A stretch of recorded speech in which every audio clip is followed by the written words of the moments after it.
TMC का मतलब T तुष्टीकरण, M mafia राज और सी कटमनी। हमें कटमनी वाली सरकार नहीं चाहिए।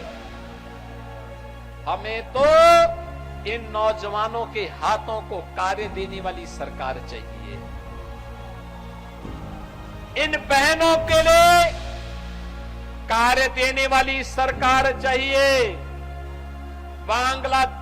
बंगाल की संस्कृति को सम्मान देने वाली सरकार चाहिए। जो 570 किलोमीटर की लैंड जिसकी फेंसिंग होनी है, टीएमसी की सरकार फेंसिंग नहीं होने देना चाहती, क्योंकि वे घुसपैठी सिंडिकेट को बंगाल के अंदर घुसपैठ करवा करके यहां की डेमोग्राफी को अपने वोट बैंक के लिए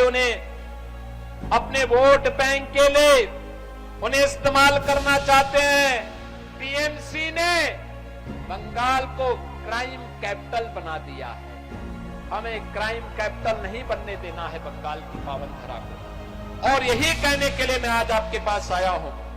यहां पर कानून व्यवस्था लगभग ध्वस्त सी है।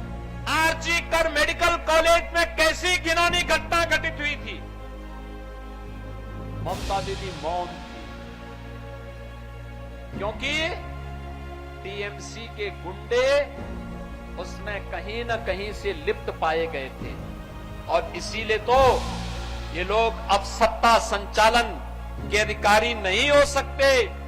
इनके देशद्रोही मंसूबों को पूरी तरीके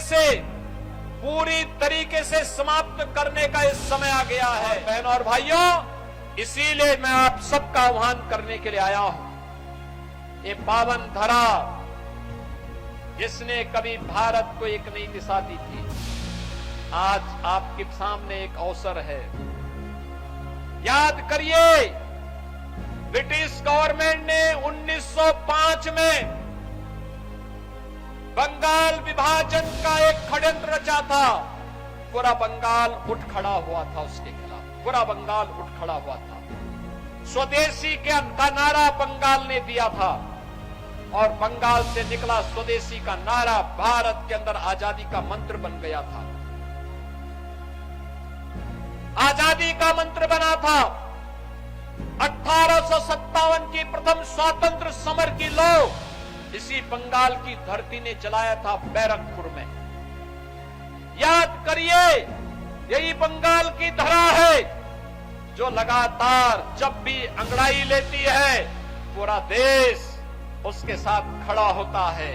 और आज मैं आप सबसे कहने के लिए आया हूं, राष्ट्रगीत वंदे मातरम के 150 वर्ष पूर्ण हो रहे हैं।